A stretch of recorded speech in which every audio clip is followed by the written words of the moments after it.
Welcome to this week in the world of wrestling. Welcome to TWitWoW, the best wrestling podcast made for wrestling fans, by wrestling fans, on the web today. I'm John, that's my cohort commentary Ashton, and this is our Lucha Underground review.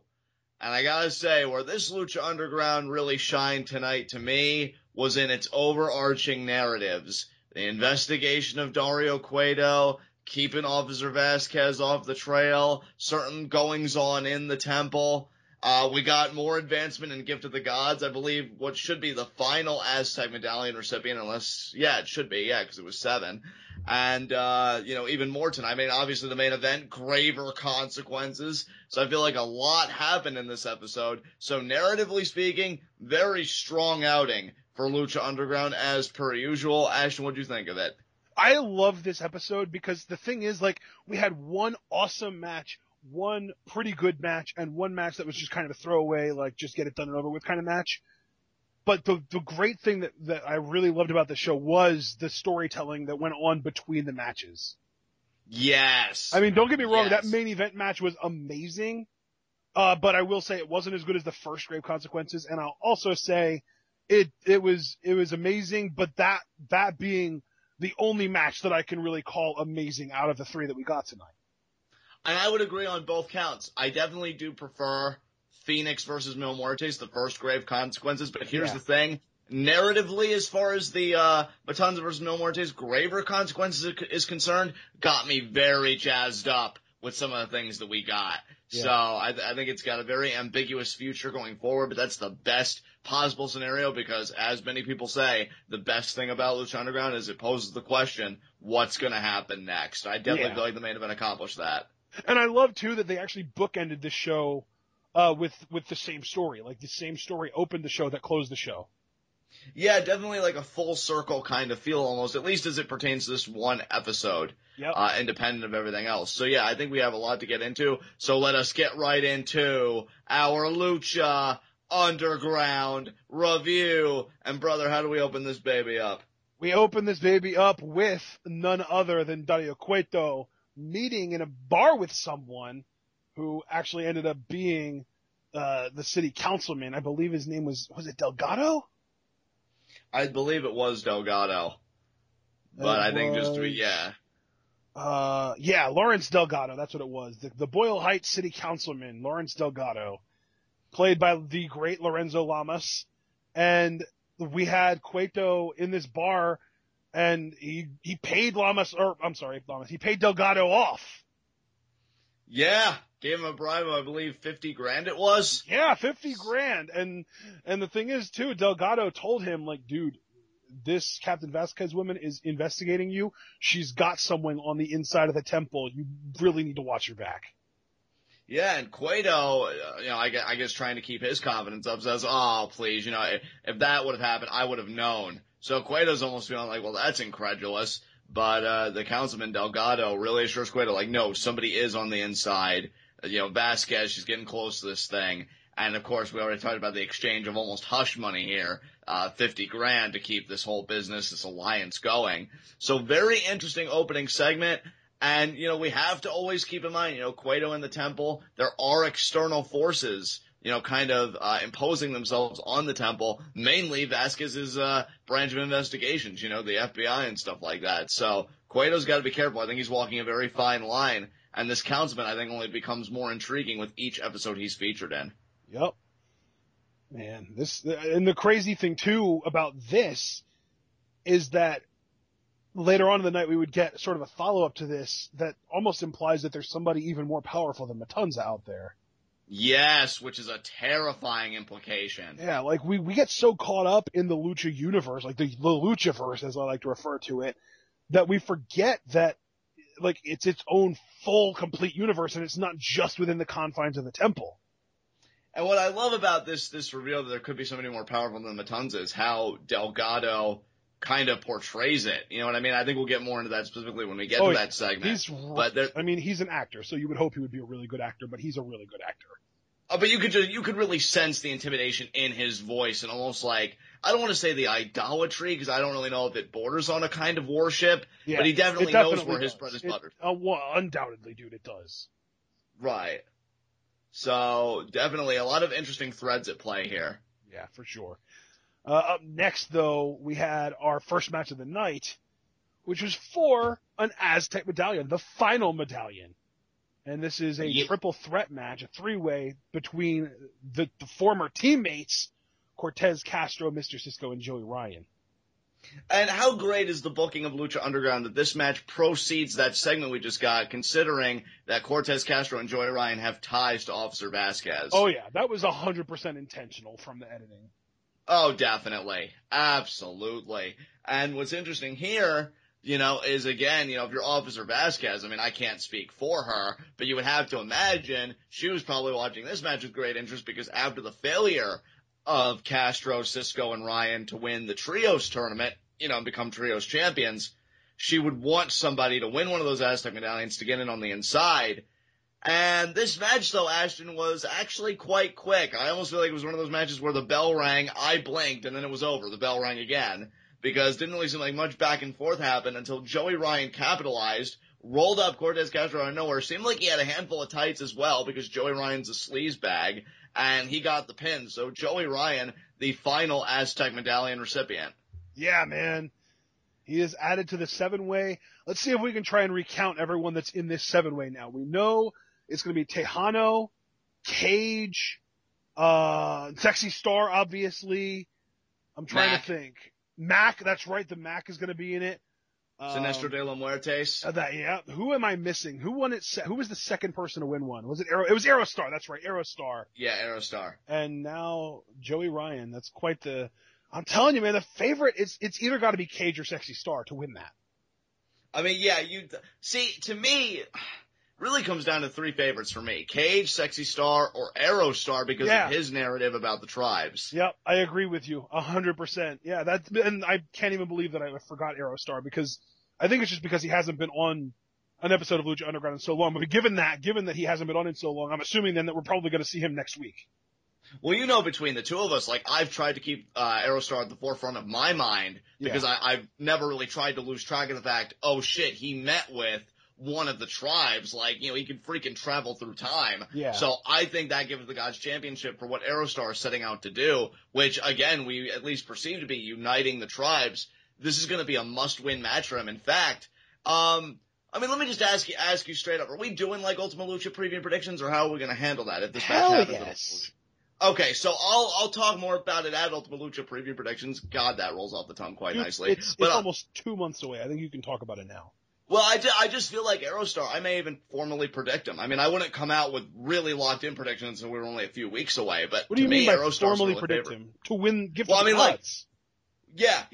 Well, what if the Gift of the Gods match happens before Ultima Lucha?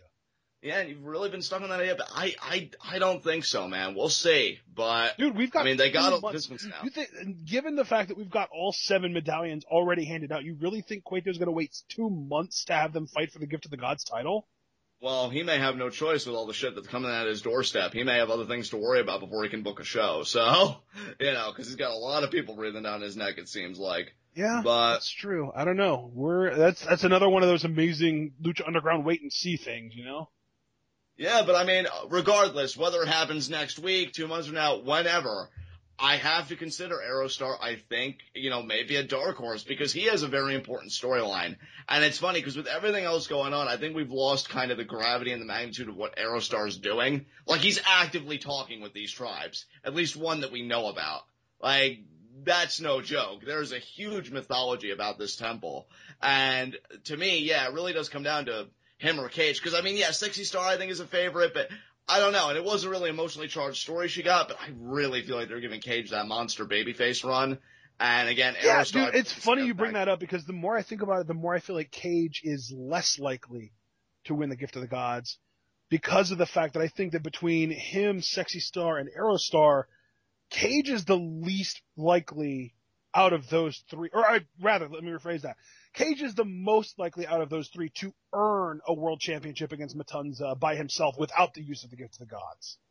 Right. Because, like, with Aerostar and Sexy Star, those are two guys that Cueto hates. Like, he would never give either one of those two a shot at Matanza. And Cueto has already come right out and said, like, his ideal champion is Cage.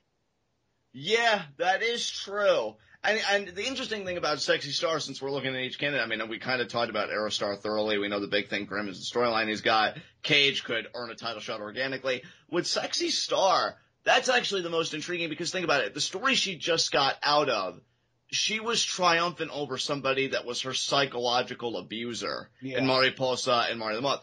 When you overcome something like that, Sexy probably doesn't give any fucks anymore and probably doesn't have any fear in her body whatsoever. What a better time to take on a monstrosity like Matanza than when you've just kind of had that feeling about you, like I can do anything. So, yeah, I think all three of them in their own ways have a unique claim to being a contender to Matanza's title. We'll see. And it's crazy because, like, Cage, I feel like just looking at Cage, it seems like he would have the most sort of, it would make the most sense for him to be Matanza's number one contender because of the physical matchup. But then, like, Sexy Star and Aerostar are more storyline based, where, like, it would make the most sense from a storyline perspective for one of those two to be the number one contender. Because, like, Aerostar has that connection to the ancient Aztec tribes. He knew about the gods coming in the form of man, all this stuff. And so, like, storyline wise, it would make sense for him to challenge. And then Sexy Star has overcome so much in her season 2 that the sort of momentum based, it would make sense for her to challenge as well. Yeah, and I mean, really focusing more on Sexy, because obviously I agree with you about Aerostar, because we've talked at length about the narrative. I mean, think about how many times in season 1 as well, like, she overcame those challenges. That's just kind of a core tenet of the Sexy Star character. So Matanza really would represent the ultimate challenge. And it would be an interesting shift for Sexy because she overcame the mental, but can she overcome the physical? Right. And that, I think, would be very interesting to play with. It's like Batman going from Joker to Bane. I couldn't have said it better. In fact, yeah, I would almost want to stop at that point. Is there anything else you want to say about this? Joyride qualifying? We can move on. You seem like you want to move on, so let's move on. Up next, we see Mil Muertes sitting at his shrine, and Katrina shows up and says that she's been waiting 197 years, a prisoner of darkness, for this day. She said that she freed Mil from death's grip when he was a boy, and then when Mil spent his weeks in the underworld, she plucked him out of there as well and made him more powerful than ever. And that first grave consequences was all a part of her plan. But tonight, Matanza, not Mil, needs to end up in the coffin. And then as the two leave, we see King Cuerno emerge from behind the shrine as well. Oh my god, this cinematic. Yeah, this was so good. This was like a top 5 Lucha Underground cinematic segment of all time, I think. Because they're like, so much came out of this. And dude, I loved how Cuerno's presence, like it wasn't overly, like it was at the tail end, and how he handled it was just so good. Like, legitimately gave me goosebumps. Cuerno had less than a minute of screen time tonight, and he was still, like, he stole the show. Yeah, he was fantastic. Absolutely on point. I'm jazzed up for what he's doing, and we'll get more specifically into that later. As far as Katrina and Mil Muertes, this is a relationship that has continually fascinated me, especially throughout season 2, especially because Phoenix has kind of gone into the background for now. But I know he's not done with them either, even if it's not necessarily what they're going to do next. I don't even know if he's going to fit into this at all, or if he's going to go and do his own thing. But I'm sure all three of them will inevitably meet back together eventually. But as far as Katrina and Mil Muertes go, it's funny because in season 1, again, it started out like, oh, she's the girlfriend or whatever, and Mil's just like the monster. Then it seemed like more of a professional heir. And I feel like it's transcended again this season. It really does feel like Katrina is more explicitly kind of emotionally imposing her will and manipulating Mil Muertes, it felt like. It feels like the Katrina character is sort of a prisoner in her own body. Right. Like kind of like what Matanza has going on, where it's like an ancient Aztec god imprisoned in this mortal body. It feels like Katrina is the spirit of death trapped in a human body. And she, like, we know now that at the very least, she's at least, like, probably, like, 220 years old, maybe? Because she said she's been waiting 197 years for this moment. Doesn't that sort of imply that she saved Mil 197 years ago? Exactly. That's what I got from it. Yeah, so the fact that she saved him 197 years ago, alternatively, it could mean that she was born 197 years ago. I don't know exactly how to interpret that line. We're going to have to check it out again when we watch it. But the 197 years number puts a date on Katrina, knowing that she is somewhere in the neighborhood of 200 years old. And see, what's interesting to me, though, Ashton, again, going back to the relationship, I mean, you're absolutely right. I mean, Katrina's far older than she would appear to the naked eye. I mean, when you really get the facts together. I mean, we saw that portrait in the office when she was and the crazy thing, too, is, like, you and I kind of put that together long before we saw that old portrait in her office. Well, it was her office at the time. Yeah, exactly. Because, like, the whole idea that, like, she was as old as she is now when she saved Mil, who was a child. Of course, she has to be a lot older than she looks. Exactly.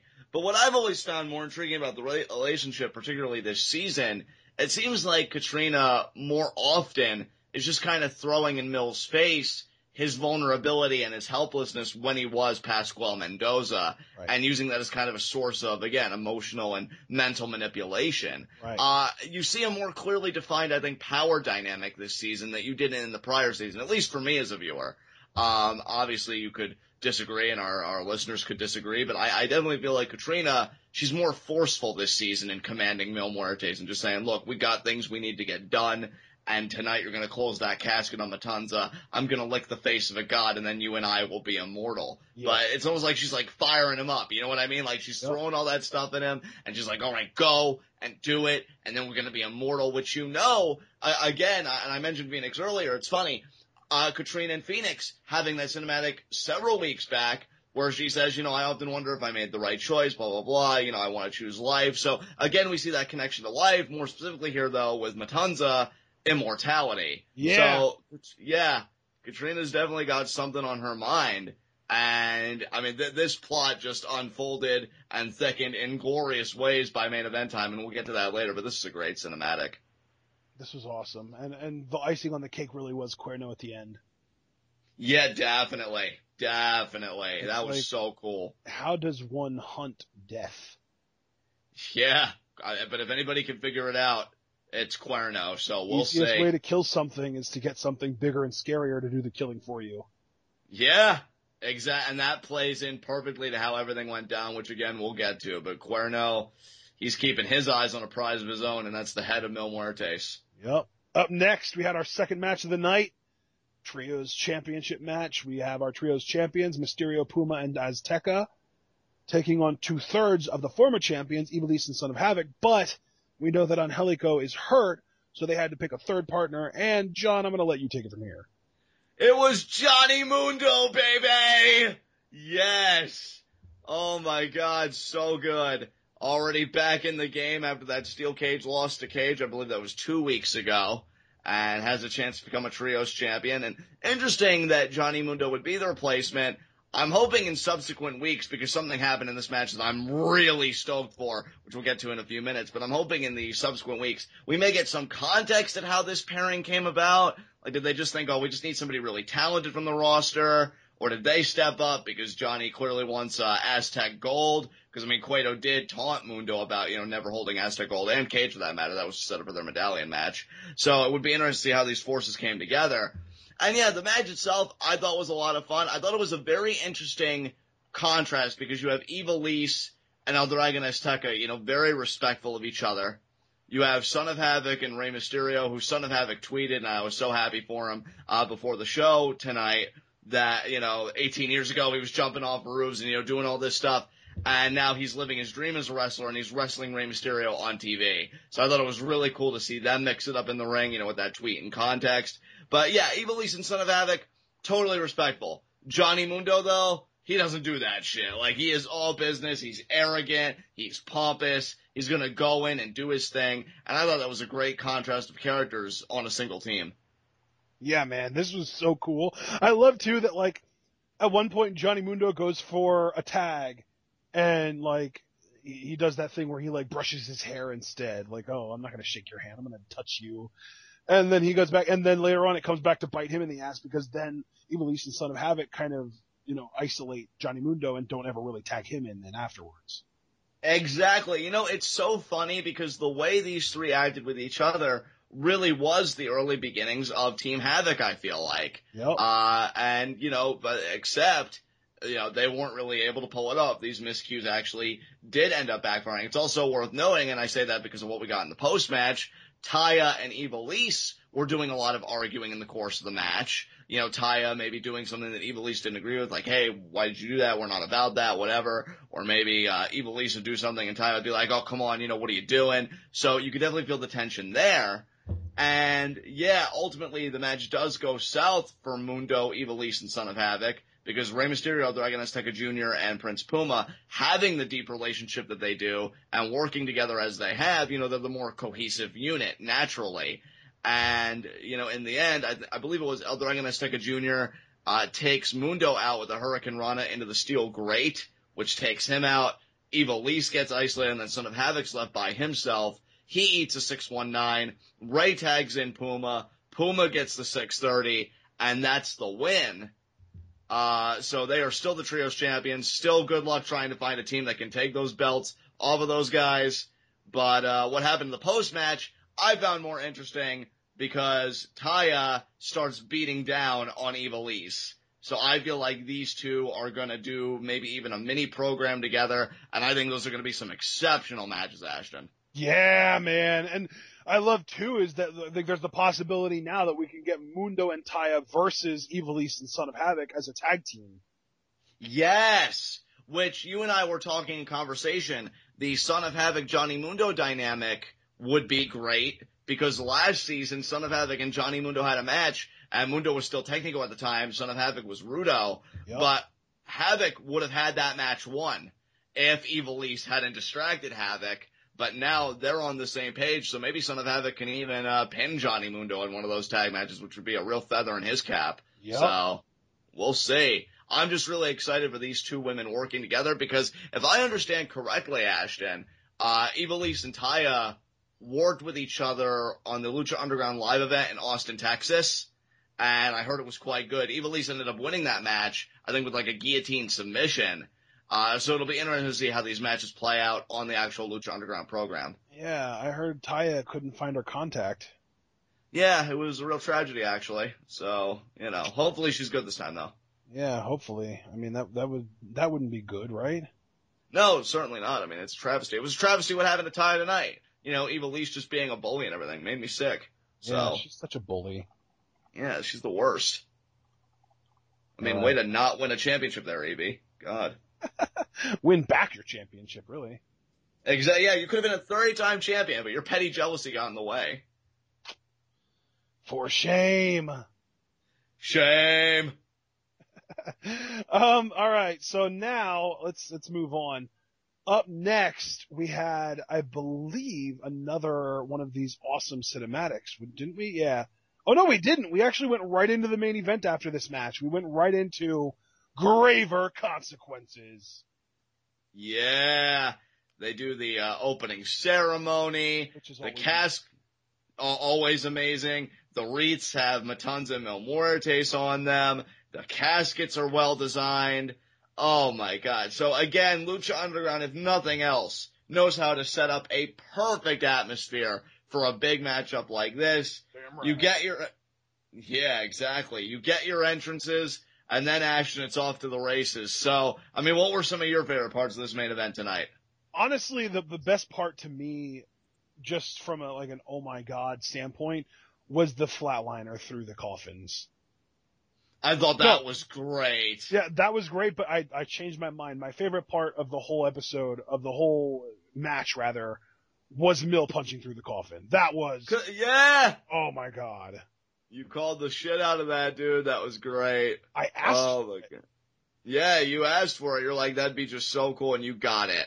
So, that definitely made that match. Just that spot alone. Yeah, they did some great stuff. I think, here's the thing. I think why I feel like the first Grave Consequences was better was because, I mean, you can't really top the chemistry of Mil Muertes and Phoenix. It's one of those chemistries that I think is really hard to top. The only feud that I think really comes close, and of course I'd be biased in saying this, would be Mundo and Puma.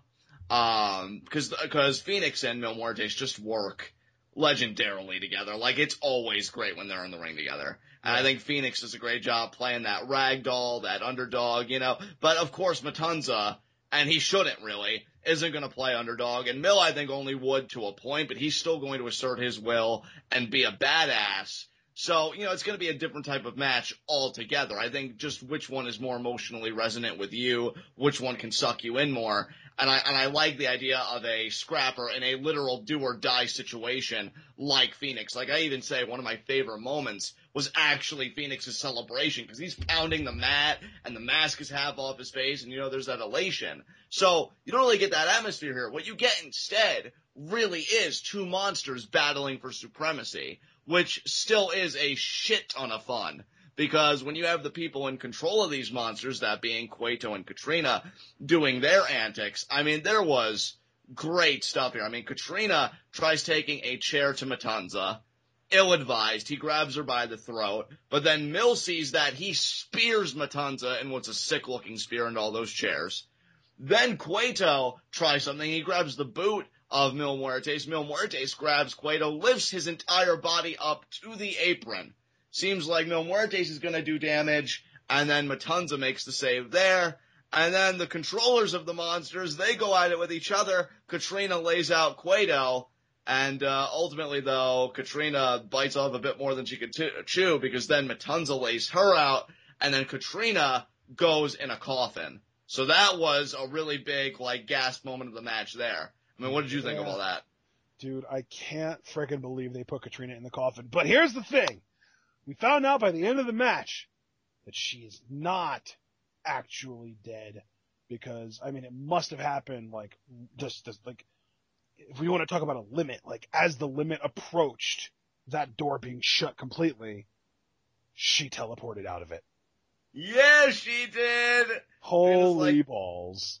It was like, you ain't taking me that easily. And here's the thing, dude. I mean, and again, not to get too far ahead, you mentioned the flatliners through the coffins. That preceded the whole Katrina thing. The punching through the coffin by Mil, I think that also preceded it. So there were great spots here. Matanza doing his gut-wrench suplexes, which I'm sorry, doing it to a man of Mil Muertes' size, still fucking impressive. Also, Mil landing on his feet through all that, great. So, I mean, these two, I think they really utilized their environment the best they could. Oh, who could forget Matanza at least starting the process of undoing the bottom rope. Mil finishes it, but he's not even able to reap the fruits of it, because then Matanza retakes control and he opens Mil Muertes up. So now you've got Mil looking, I don't want to say more humanized in a sense, but relative to Matanza, certainly, because he's bleeding. You know, he's showing actively now that he's wounded. And it's a great back and forth. And then the finish I love, because it looks like Mil's gonna win it. Cueto's freaking out, but then Matanza gets his arms out, keeps the casket door up, and he powers out. Then he grabs Mil, does Wrath of the Gods into the coffin, closes it shut, and that's Matanza getting the victory. So then, to your point, we see that Katrina isn't in there. She's gone. But here's where the interesting question arises, right? What is Katrina going to do? Because I don't know if she's going to be able to reclaim Mil Muertes given what happened next, which, Ashton, I'll now give the ball to you. Yeah, buddy. Oh, man. Yeah. Cuerno, dude. Fucking Cuerno. King Cuerno ended up being one of the druids, I guess you could call them. One of the people druids are the most, that carried Mil's casket / coffin out of the ring. And you have to wonder, is he, like, does he know all of the other druids that are there? Like, are they, like, a big gang of hunters? Or is it just, like, him being this, like, badass rebel who's gonna just kick all their asses and take the corpse for himself?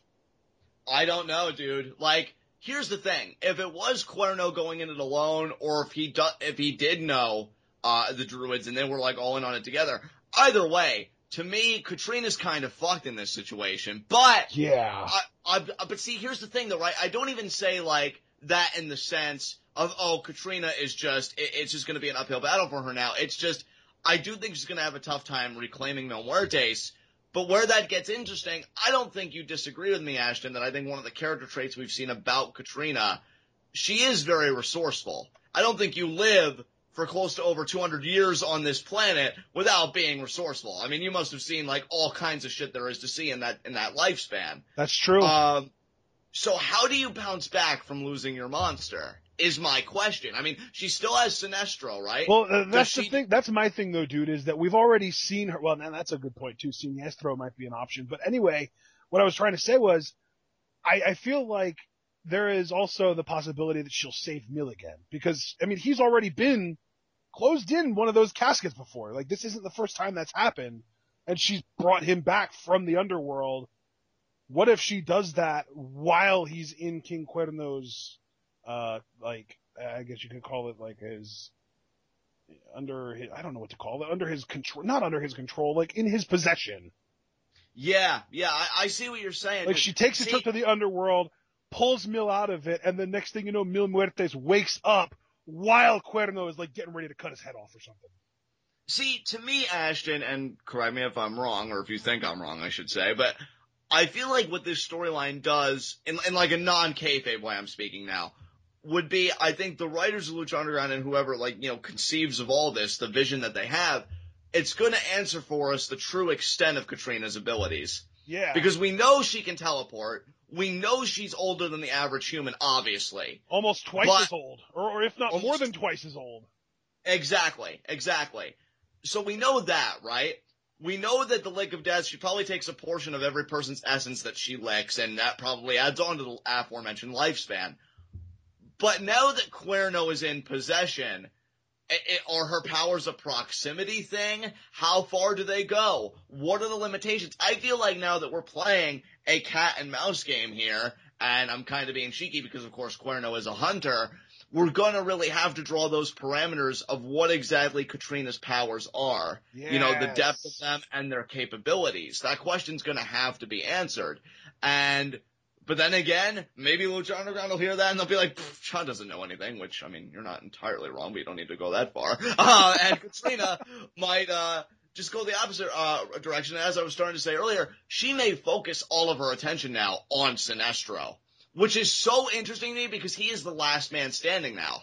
Like, he's the only one left. He killed his associates, and Mil now is in that coffin, and Catrina's been kind of looking out for him or kind of testing him since really day one. He was the one that Mil was about to take out when Catrina said spare him. And then it was Catrina that really egged him on, well, what are you going to do to stay in Mil and mine our good graces? What are you going to do about it? And then he takes the hearts of Trece and Barrio Negro. So that's a dynamic now that could be explored more. Maybe she'll talk to Sinestro and be like, look, we need Mil. We need to get him back. I'm going to trust you to take care of King Cuerno. And maybe she even, I don't know, will devise that would be a really good way for Cuerno to get his win back, too. Definitely. Absolutely. I don't know how they're going to handle this, bro. It's just so fascinating to me because Catrina still has a piece, if we're doing like a chess metaphor, piece on the board in Sinestro.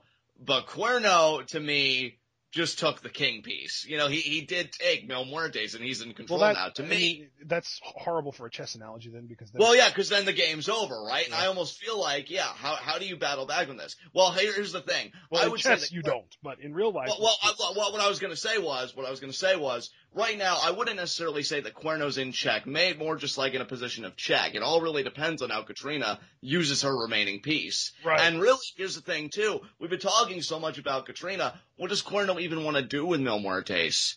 That's the question I'm asking, too, because, does Cuerno just want to, literally cut his head off and mount it on his wall? Are we going full taxidermy here? Because here's the thing, too. I know sometimes we like to reveal our inner nerd. If you think about Yu-Gi-Oh! In the Battle City arc, right?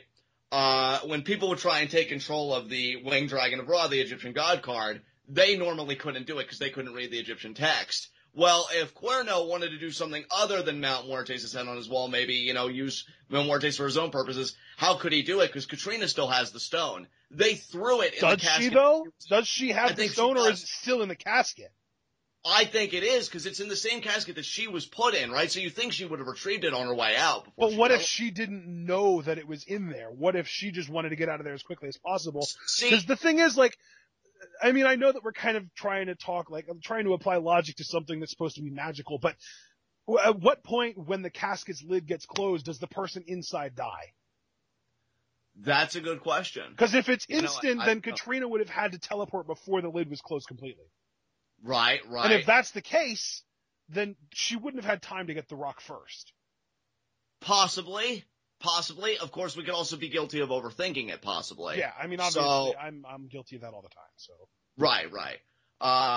So I don't know. I mean, it could be a narrative possibility that she teleports, but then she realizes, oh shit, I don't have the stone. Yeah. In which case, then it really is. Maybe her and Cuerno realize it at the same time, and then it's a race for the stone. You know, because Mil was just kind of lying there. And whoever controls it controls Mil Muertes. No, but you know what? I don't think that that's how he works. I don't think that he's controlled by the stone. I think he's just made more powerful by it. Yeah. I think you're right there. I don't know, dude. To me, like, that's I think just so key. I think the key might be the key to controlling Matanza, but I think that Mil is more of a sentient being. Right. You know? Right. Yeah. Well, I mean, certainly, because, I mean, he has, like, put his hands on Katrina before. Yeah. So he certainly even has to have a modicum of sentience to even think about mutiny like that. Yeah, exactly. Regardless, though, I mean, it's so fascinating that Cuerno is in possession of that coffin now with Mil in it, because he don't give a fuck about you, Muertes. Like, you're in for a bad time, man. And again, like, I have to wonder what Katrina's going to be thinking. It's bad enough that she lost. It's bad enough now that Cueto, to me, has really fortified his position in the temple. Like, he's solidified his status as El Jefe, undisputed. I mean, notwithstanding everything that the councilman's got going on, which we'll get to in a few minutes, Cueto, in his own mind, probably feels pretty damn powerful right about now. He's probably thinking, I've cleared all the opposition, this, that, and the other. So if you're Katrina, how do you respond to that? And that's what I'm really intrigued by. Yeah, that's definitely the big question, man. I'm telling you, man, from a narrative standpoint, this match is fantastic. Yeah. In ring, I mean, it was good. It wasn't great. Yeah. And even like emotionally, like I feel like the first Grave Consequences was better than this one. But it's just as far as the story being told, I think this one might have gotten the edge. Yeah. Definitely narratively speaking, this, I think, accomplished everything it set out to do. And can I mention, too, because I'd be remiss if I didn't re-mention what I said on live reactions. I love that Matanza beat Mil Muertes on his own. Yeah. Like, all Cueto really did was grab the foot. I mean, this was really Matanza's own doing, and Cuerno didn't even have to get involved. I feel like if this was WWE, and you would have gotten that cinematic that Lucha Underground gave us, everybody would have gone, well, you can guarantee that Cuerno's going to interfere, and the match is going to be a non-finish. Well, and we did say that. We did assume that Cuerno was going to interfere, and he didn't end up doing it, which is even cooler, I think. Exactly. Lucha Underground, man, once again, defying those, expectations or, what we've really come to believe happens in wrestling based on the kind of booking that we're used to in WWE and the like. Yep. Just amazing. I love that they have so much faith in Matanza as a heel champion. They want him to go out and get those wins on his own. And if you look at him, not that hard of a sell. So, there you go. No doubt, man. No doubt. All right. I mean, do we want to move on? I think we can move on, brother, because this closer, man. Yeah, up next, we're outside the temple, and the man that Cueto was speaking to earlier, Councilman Delgado, gets inside a limo and hands his boss the money that he had collected from Cueto. And we see all the lights go out the window, separating the back of the limo to the driver closes. The lights get dimmed, or if just completely shut out completely. And we don't even hear this boss man say anything. But Delgado is horrified by him, and he calls him my lord, and then the dude lights up a cigar. That's all we see. We just see the cigar. We don't even see his mouth, I don't think. No, we don't. Oh, man, it's torture. I want to know who this person is. It's Matanza 2.0, man, with all the mystery and intrigue. And that's another thing, too. Councilman Delgado even says, like, I was beginning to think that Cueto's brother might be the most powerful man on the planet, but he's not as powerful as you, my lord. Exactly. Cigarette light up, and then that's it, baby. Oh my God. Man, I am so freaking excited to see what this ends up being. Like, and can I ask something too, just offhandedly? I know this may be weird to ask given that this may feel like disconnected and independent of everything else, but then again, with Lucha Underground, what really is? What does Black Lotus think about any of this? I feel like it's been a while since we really touched base with her, like outside of her being outside the door and kind of pretending to be, oh look, I'm a part of it, when we know that Matanza's the real muscle. Because we know that El Dragon Azteca Jr. had a run-in with her. We know that Rey wants to stay close to Cueto because of the death of the original El Dragon Azteca, so we know those parts at play. Cueto's being investigated. He has to stay safe, and the councilman's, kind of keeping that tenuous business relationship going. And there's now, I wouldn't call it a higher power necessarily, but there is a powerful force exhibiting its will upon the temple and everything on it that's really a shadowy figure. So what's going to happen here? I just feel like there is so much coming Cueto's way. How is he even going to deal with it all? I mean, the end of the first season, he fled the temple, right, with Black Lotus. Where are you going to flee to this time around if everything goes to shit? Like, bad times for Cueto, man. yeah. Like seriously, like, where do you go? Because if this councilman and this person he's talking to, like, if they have an interest in Cueto doing whatever, they may want him to stay put or only stay within a certain area. Officer Vasquez, obviously, big investigation into Cueto. He could go to jail, presumably for life with the crimes that he's committed or he's had people commit on his behalf. Yeah, man, that noose seems dangerously close to Cueto's neck. But the thing is, we can't discount Cueto either. I mean, here's a guy that even problems in his own temple, he always seems to find a kind of resolution, so to speak. Maybe he'll have a backup plan before too long. And see, yeah, Cueto's the type of character that he's going to get some kind of a comeuppance eventually, but even if you really feel certain it's going to happen, I just never really feel comfortable counting him out. Yeah. So it'll be interesting to see, man. Cueto's a sly dog, man. You can never count him out. No, you can't. It's one of those things where I kind of feel like as powerful as this new Lord man might be, Cueto has a tendency to be a step or three ahead of everyone else. Just a little bit. So we'll see, man. I don't know. Because I just really couldn't help but think about, Black Lotus and that whole murder in season 1. And then just this councilman now, like, it's funny because I know, and I'm speaking solely for myself here, I don't know if any of our listeners could sympathize, but with every new big storyline that comes into play, it does get a bit harder to juggle, and some of the ones in season 1 that carried over into season 2, they might go into the background or, lose priority. But I think all of these pieces come together for a very comprehensive, very cohesive whole. So I'm just trying to keep all my pieces managed, but it's becoming increasingly difficult the more that gets piled on here. Yeah, man. Oh, this is so exciting. All right, I can't wait till next week, but that's the end of this week's episode. So let's talk next segment. High spots and low shots. I'll come right out and say it. My low shot is Cortez Castro. I mean, because he got pinned tonight for an Aztec Medallion by his own partner. His own partner stuck it to him again. But that's the thing, though. I see them, they're partners, though. So the fact that maybe he didn't kick out intentionally just to ensure that one of the two of them got a medallion. See, I don't believe that, dude. Because I believe, and to me, they've made this clear from the very beginning, there's definitely a professional tension there between Reyes and Ryan. Well, dude, I agree with you, but to me, like, when you're a cop, you put your personal issues with other cops aside.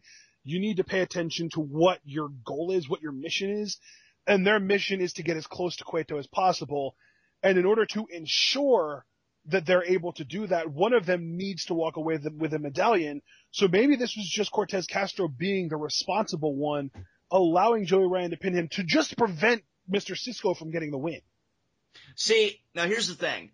You're not entirely wrong, right?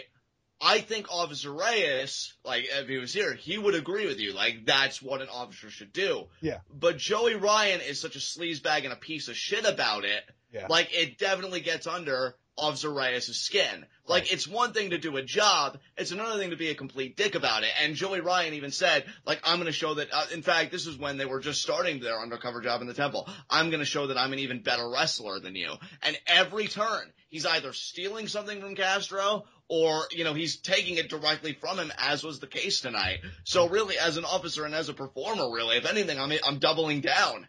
Cortez Castro, definitely my low shot. It's a shitty situation for him right now.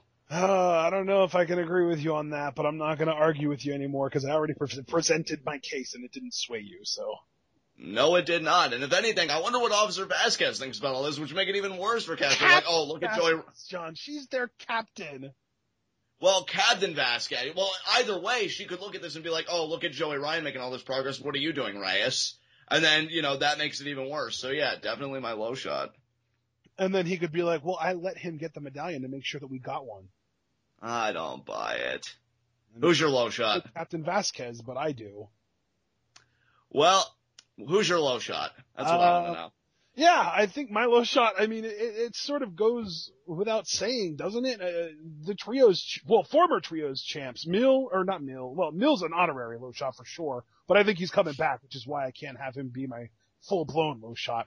But, I mean, Ivelisse and Son of Havoc, not only did they not regain their trios titles, not only did they not have their third partner with them to actually try and win them in a fair fight, but now they've got to deal with Johnny Mundo and Taya at the same time without any Angelico's help. So this is just not a good day for them at all.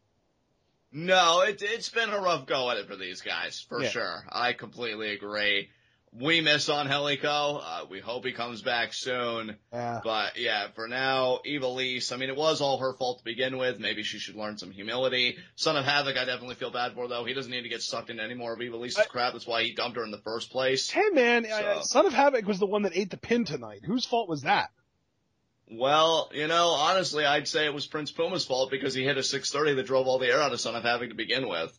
Not Son of Havoc's fault. Everybody has a threshold. So maybe if Ivelisse played better defense, could have dragged it out a bit longer. So yeah. Yep, of course. Wait, is Son of Havoc one of your golden boys now? I didn't know about this. Well, I mean, I respect Son of Havoc, and I respect him for kind of forging the life that he wanted when he dumped Ivelisse in the first place. And then, they've gotten on good terms, which, good for him. And okay. Yeah. So it's less pro Son of Havoc than it is anti-Ivelisse. Yeah, that sounds about right. I gotcha. All right. Well, yeah, let's talk high spots. High spot? You know what? I'm gonna say that my high spot is whoever this Lord guy is. Oh, I'm so glad you said that, because if you weren't going to, I would. Yeah, whoever, I mean, we don't know who he is. He was only there for like a millisecond.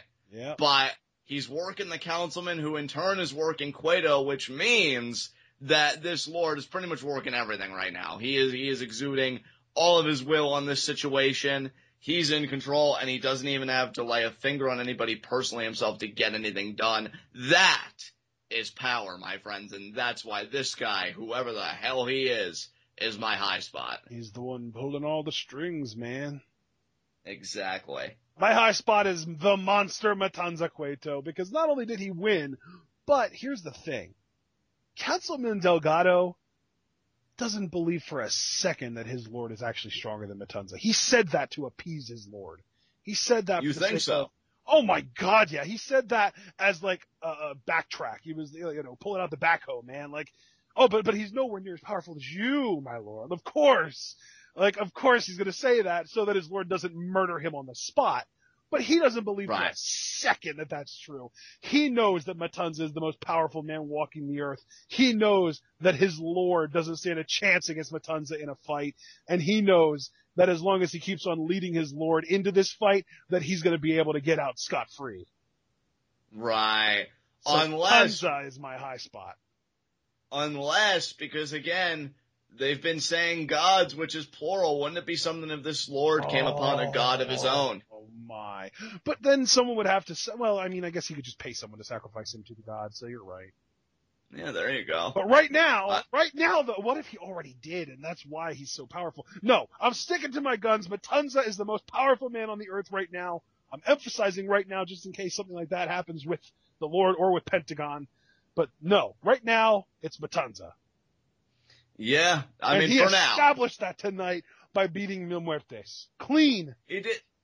Yeah, he did. He did, and that's He all the did facts. the Wrath of the before us. Gods to a 265-pound man. Into a coffin. So not only power, but also precision, too. Exactly. Yeah, Matanza's good for now. So, good high spot. Yep. With that said, any concluding remarks about Lucha Underground this week? Let's close it out, brother. All right, guys. This has been Lucha Underground. This has been TWitWoW, the best wrestling podcast made for wrestling fans, by wrestling fans, on the web today. I'm John. That's my cohort and commentary, Ashton. Guys, be sure to comment and subscribe on YouTube. Ashton, what question do you have for our subscribers this week? It's a two-parter. First of all, when do you think that the 7-way Gift to the Gods match is going to happen? And second of all, who do you think is going to win it? There you go. Short, sweet, and to the point. Get that conversation started down below in the comments. Talk to us. Be sure to take that conversation over to Pletoff. That is Pro Wrestling is taking over Facebook, where the Lucha Underground fans grow by the week. Be sure to check out the TWitWoW Facebook page. Like, share, and comment on the content there. If Facebook isn't your medium of choice, we also have a TWitWoW subreddit. On the TWitWoW subreddit, you will find all of our TWitWoW content, and members of the TWitWoW subreddit can create threads of their own on all things related to pro wrestling. However, for the best possible TWitWoW experience, I highly recommend you follow both of us on Twitter. You can find me at John_TWitWoW. That is JOHN_TWitWoW. Ashton is at apond404. That's the letter A, pond, the body of water, POND, 404. And we will see you again for our NXT review, where Finn Balor will reemerge. Until then, tune in and peace out.